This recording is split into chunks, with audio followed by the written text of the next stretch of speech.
내가 또 말하노니 유업을 이을 자가 모든 것의 주인이나 어렸을 동안에는 종과 다름이 없어서 그 아버지가 정한 때까지 후견인과 청지기 아래에 있나니 이와 같이 우리도 어렸을 때에 이 세상의 초등학문 아래에 있어서 종노릇하였더니 때가 참에 하나님이 그 아들을 보내사 여자에게서 나게 하시고 율법 아래에 나게 하신 것은 율법 아래에 있는 자들을 성량하시고 우리로 아들의 명분을 하심이라. 너희가 아들이므로 하나님이 그 아들의 영을 우리 마음 가운데 보내사 아빠 아버지라 부르게 하셨느니라. 그러므로 내가 이후로는 종이 아니요 아들이니 아들이면 하나님으로 말미암아 유업을 받을 자니라.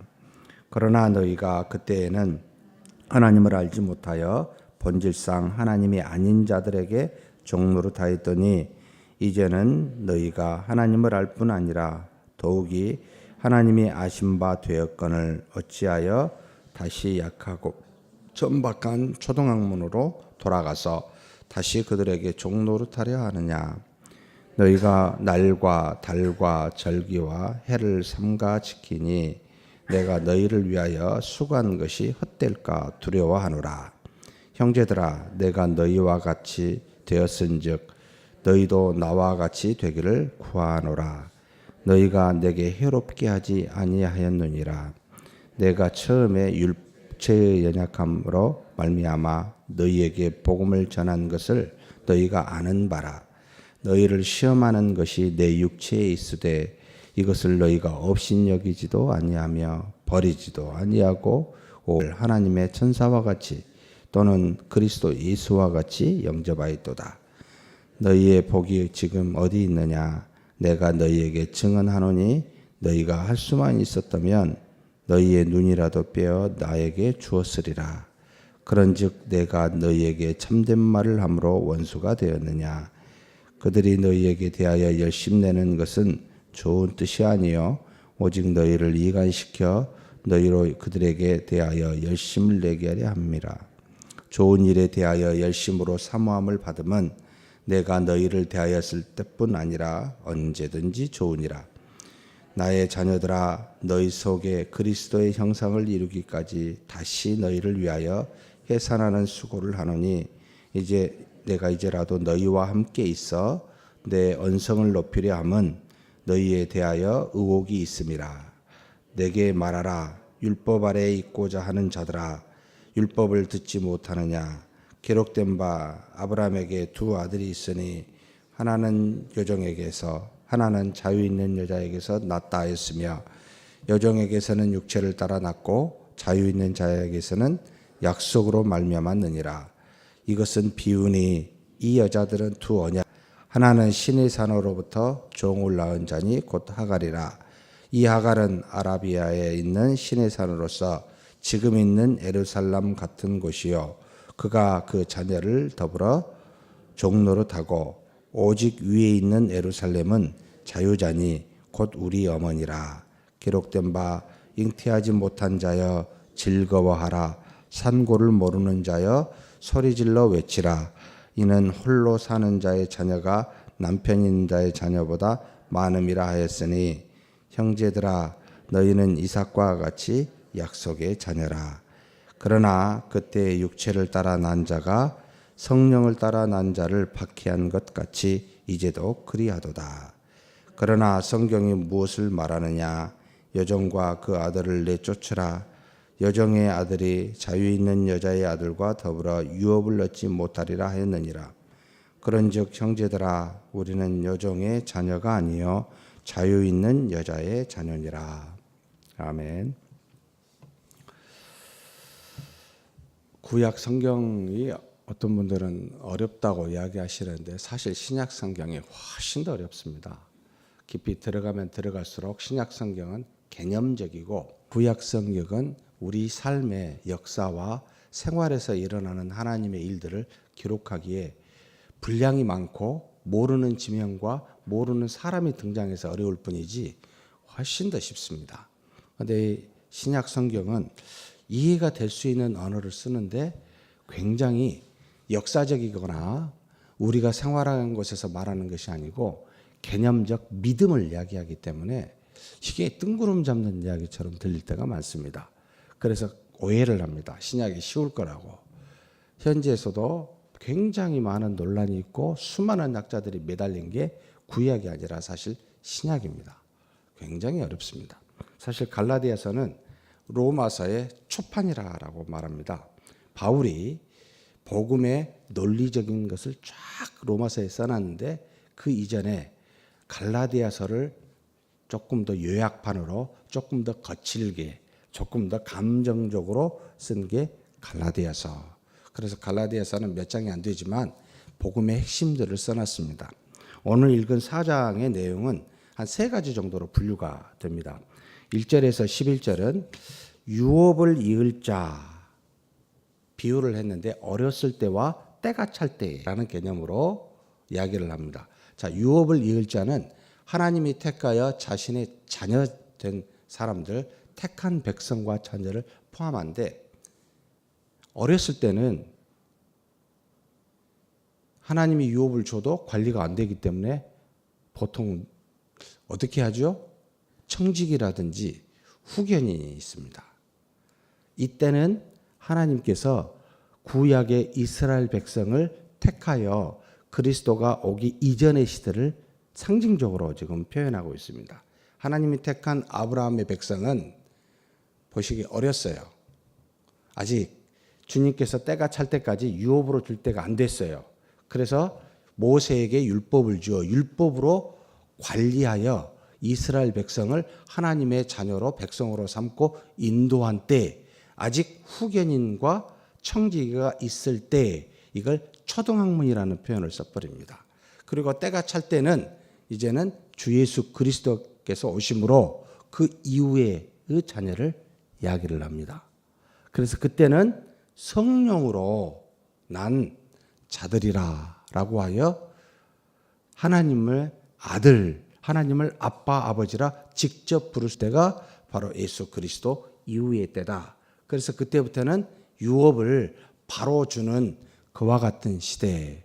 그 이전에는 유업을 바로 주지 못하고 후견인과 청직이라는 율법을 통하여 관리하여 그 백성을 인도할 때 이렇게 예수 그리스도와 율법의 관련을 관계성을 지금 1절에서부터 11절까지 쫙 이야기해 주고 있는 내용입니다. 그 생각으로 읽으면 그렇구나 생각이 됩니다. 그 다음에 여기 12절부터 20절까지는 지금 바울과의 관계성을 이야기해 주고 있습니다. 너희가 갈라디아 교회에서 갈라디아는 도시가 아니고 지방을 말합니다. 갈라디아가 상당히 넓은 지역인데 보통 북쪽과 남쪽이 있는데 이 갈라디아서는 남쪽의 지방에 있는 사람들에게 쓰여졌을 거라고 보이는데 복음을 증거하고로 돌아다녔을 때 만난 어느 한 지역이 아니라 여러 사람을 만나는데 직접적으로 만났는지 아니면 복음을 에베소라든지 아시아 지방이나 또는 다른 데서 전할 때 이 갈라디아 사람들이 와가지고 들었는지는 정확하게 알 수 없습니다. 적어도 아마 통로로 지나가면서 복음을 전했을 거라고 보이는데 바울이 가서 열심히 복음을 증거해서 그들이 믿음으로 살게 되었는데 전에는 하나님이 아닌 자들에게 종로로 다했을 때 이제는 하나님을 알고 하나님이 아신 바가 된 자가 되었는데 왜 다시 천박한 관리자에게 청지기에게 맡겨주었었던 그와 같은 율법으로 돌아가려 하느냐? 누구에 의해서? 바로 유대인 기독교인들이 갈라디아 지방에 있는 교회에 와서 이렇게 가르친 겁니다. 지금 조금 더 구체적으로 표현을 여기 했습니다만은 어디에 나왔냐면은 10절에 너희가 날과 달과 절기와 해를 삼가 지키니 구약의 율법은 절기가 있습니다. 날과 달이 정해져 있습니다. 1년의 스케줄이 정해져 있어서 하나님이 정한 때가 있어 그때에 나와 하나님께 제사를 드리라고 명령하였습니다.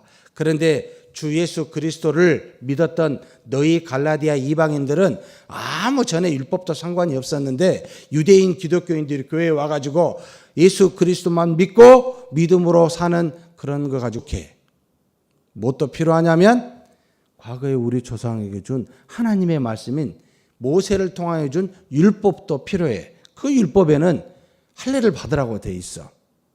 절기도 지키라고 돼 있어. 라고 가르치니까 헷갈리는 거예요. 그래? 그래서 다시 전에 있었던 후견인에게 맡겼던 마치 율법을 주어 그리스도 오기 이전의 시대에 주었던 율법을 따라 행하게 했던 초등학문으로 다시 돌아가 지키려느냐라고 바울이 지금 지적하고 있습니다.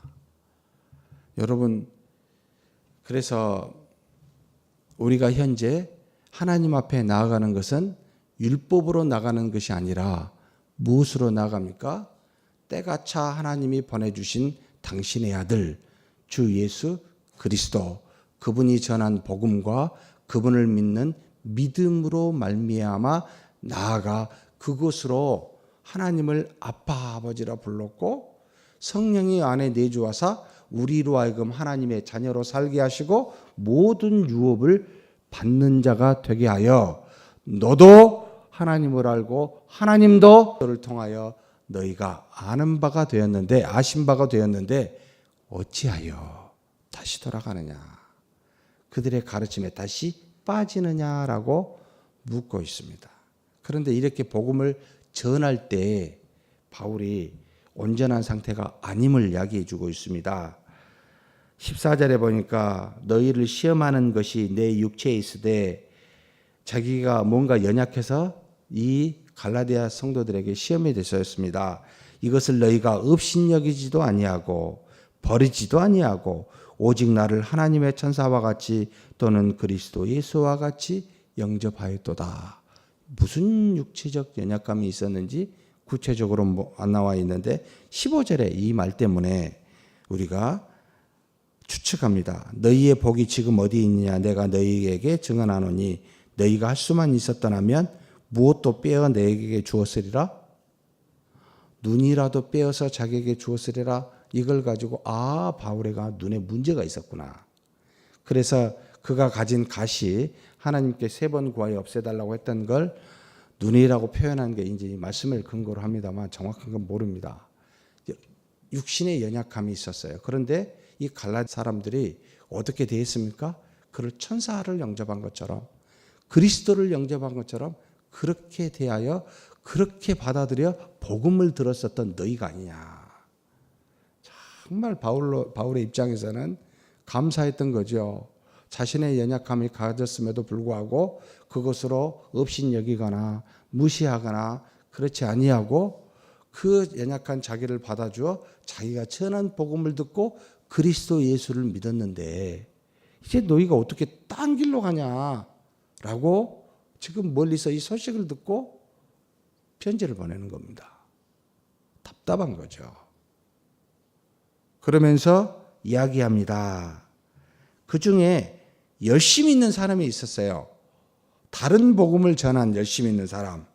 17절에 나타납니다. 그들이 너희에게 대하여 열심내는 것은 좋은 뜻입니까? 아닙니까? 좋은 뜻이 아니라 뭔가 와서 열심히 막 율법을 전하고 막 가르치고 이래야 하나님의 자녀로 백성으로 삽니다 라고 굉장한 열심히 교회 안에 갖고 있는 사람이 있었는데 좋은 뜻이 아니요. 뭡니까? 오직 너희를 이간시켜. 누구와 누구를 이간시킨 겁니까?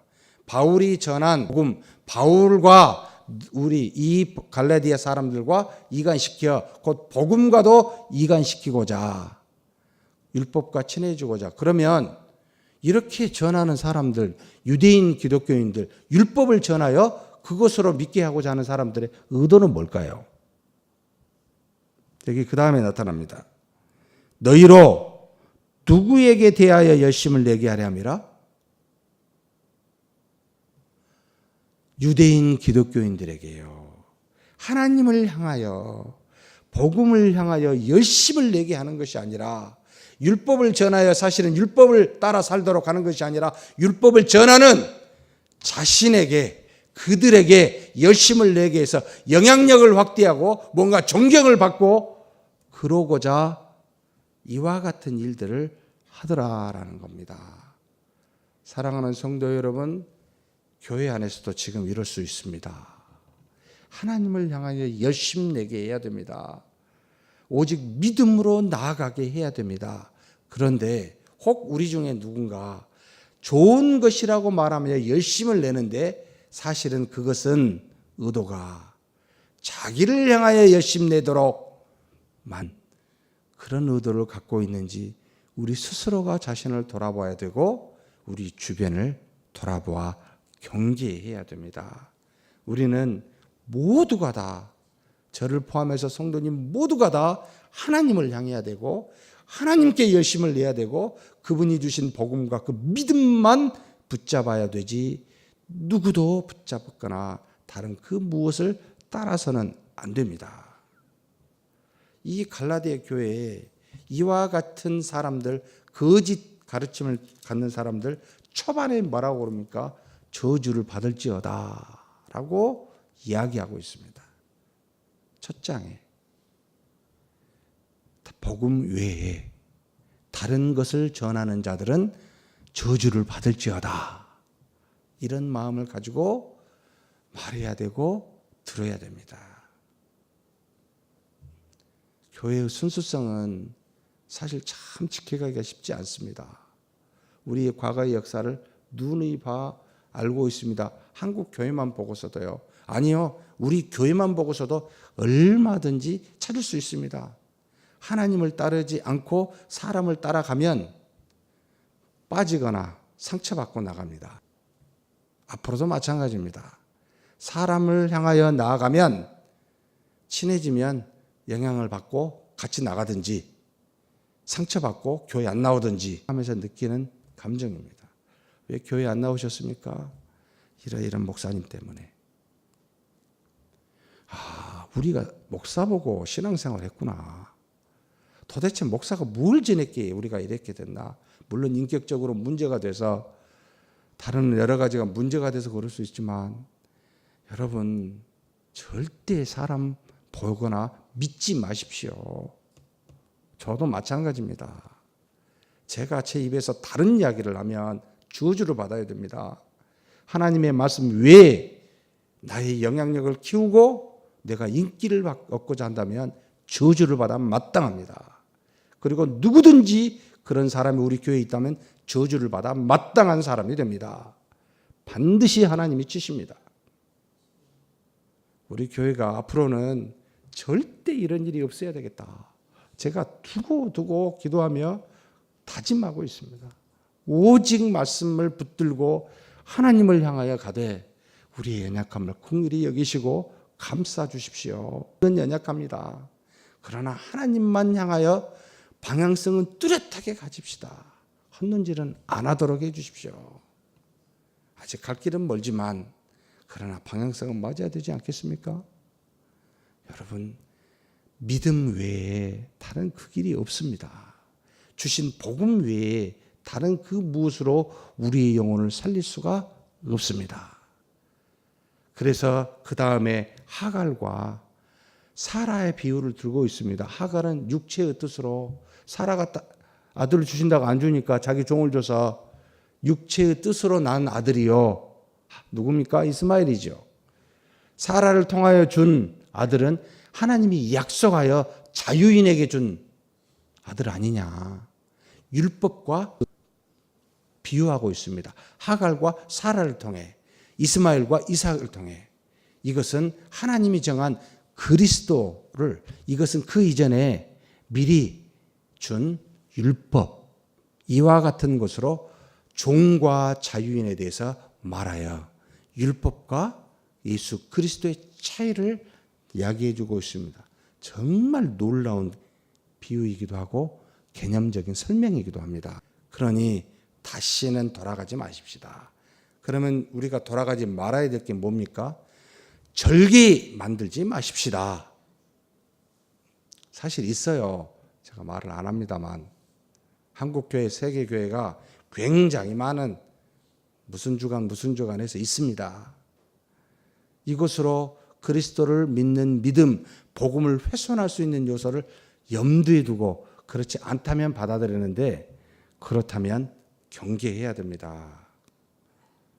여러분, 믿음으로 기쁘시게 할 수 있습니다. 행위의 율법은 안 됩니다. 시도해 봤었습니다. 1500년을요. 죄인이라는 사실만 얻게 됩니다. 그것을 구원할 주 예수 그리스도 오직 그분만을 믿는, 그래서 우리는 자유의 영, 양자의 영을 받아 하나님을 아빠 아버지라 부르고 있는 저와 여러분입니다. 그러니 믿음만 붙들고 말씀만 우리가 붙드는 저와 여러분이 되기를 주의 이름으로 축복합니다. 하나님 아버지 감사합니다. 우리는 후견인과 청지기 아래에서, 초등학문 아래에서 하나님이 주신 율법 아래에서 살았습니다. 그의 종로로 되었고 우리가 죄인임을 알았습니다. 그러나 그 뒤에 때가 찰 때 하나님께서 그 아들을 보내시고 여자를 통하여 율법 아래에 나게 하사 우리의 율법 아래에 있는 자들을 속량하여 주시고 우리로 하나님의 아들을 믿어 그 아들이 되게 해주시니 감사합니다.